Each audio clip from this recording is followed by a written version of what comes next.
Salam untuk kita semuanya, berjumpa lagi dengan saya di channel Aritila Tutorial, tempat kita untuk berbagi informasi seputar informasi pendidikan dan informasi guru, serta informasi lain yang ada hubungannya dengan pendidikan dan guru. Pada kesempatan ini, perkenankan saya menyapa seluruh Bapak Ibu guru setanah air yang selalu setia melaksanakan tugas untuk mencerdaskan anak bangsa. Pada video kali ini, saya menyampaikan satu informasi penting tentang kabar gembira untuk para guru di awal April 2022 ini.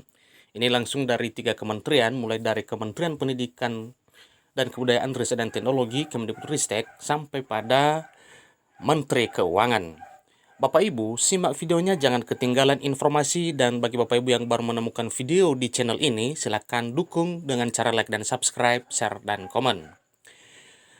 Kabar gembira, terdapat 3 kabar gembira bagi guru tahun 2022. Kabar tersebut disampaikan oleh Kementerian Pendidikan dan Kebudayaan serta Menteri Keuangan.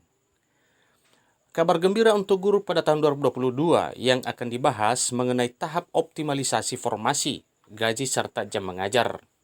Inilah 3 kabar gembira untuk para guru berdasarkan peraturan yang sudah ditetapkan. Pertama, ada tahap optimalisasi formasi setelah seleksi tahap 3.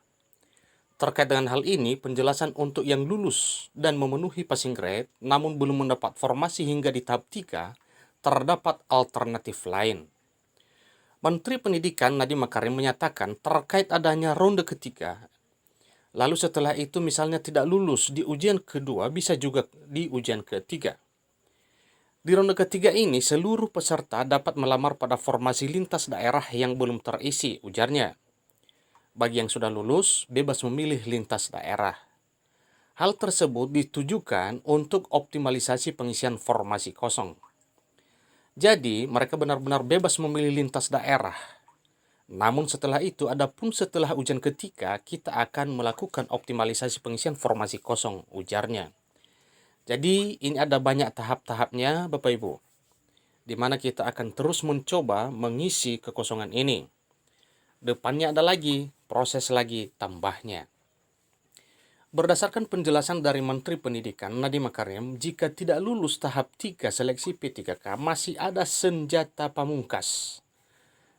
Adapun hal tersebut adalah kementerian akan melakukan optimalisasi pemenuhan formasi, sehingga program yang telah ditargetkan memenuhi untuk ASN 1 juta guru P3K ini bisa terpenuhi.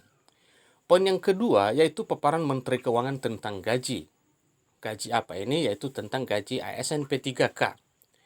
Menteri Keuangan memaparkan mengenai gaji P3K, mengenai pencadangan untuk gaji ASN.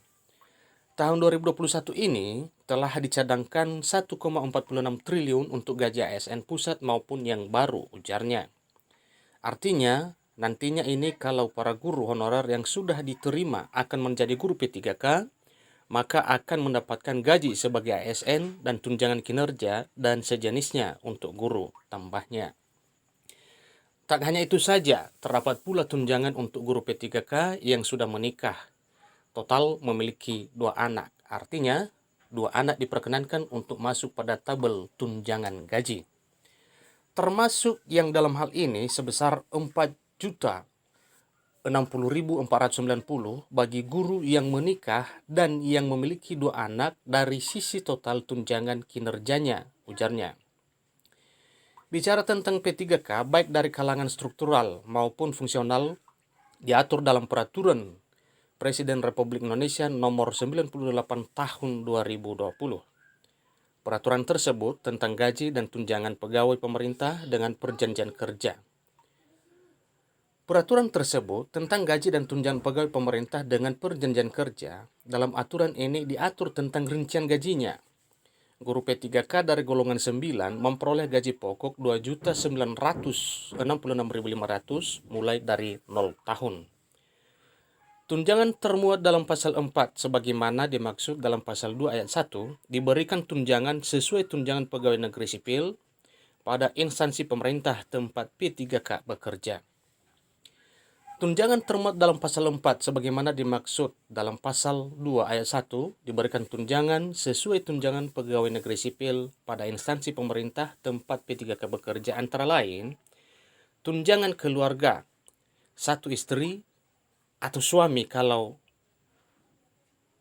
perempuan, dan 2 anak. Jadi dalam hal ini tunjangan keluarga ini yaitu tunjangan suami dan atau istri ditambah dengan 2 anak. Yang kedua tunjangan pangan, dan yang ketiga tunjangan fungsional dan tunjangan lainnya. Yang ketiga adalah mengenai jam mengajar. Guru sertifikasi di sekitar 2.500 sekolah penggerak yang hanya memenuhi 18 JP atau jam pelajaran tidak perlu mencari tambahan jam di sekolah lain karena diakui 24 jam pelajaran. Perlu dipahami, di sekolah penggerak, hal tersebut sudah ada dalam keputusan Menteri Pendidikan, Kebudayaan Riset dan Teknologi nomor 374/M/2021 tentang program sekolah penggerak. Dalam hal masih terdapat guru tidak dapat memenuhi ketentuan paling sedikit 24 jam tatap muka per minggu berdasarkan struktural kurikulum program sekolah penggerak. Guru tersebut diakui 24 jam tatap muka per minggu. Jika ada kurikulum 2013 telah memenuhi paling sedikit 24 jam tatap muka per minggu. Nah, Bapak Ibu, kalau dia sekolah penggerak, sebagaimana penjelasan ini, sekalipun kurang 24 jam, misalnya hanya 18 jam pelajaran atau 18 jam tatap muka, itu diakui sama dengan atau setara 24 jam tatap muka per minggu. Jadi Bapak Ibu jangan ragu apabila jumlah jam mengajarnya tidak sampai 24 sesuai dengan penjelasan ini. Nah, demikianlah kabar gembira untuk para guru ASN P3K di bulan April ini, sebagaimana yang telah dipaparkan oleh para menteri, mulai dari Menteri Pendidikan, Kebudayaan Riset dan Teknologi, sampai pada penggajian yang dijelaskan oleh Menteri Keuangan. Demikian informasinya, semoga informasi ini dapat bermanfaat bagi kita semuanya. Terima kasih.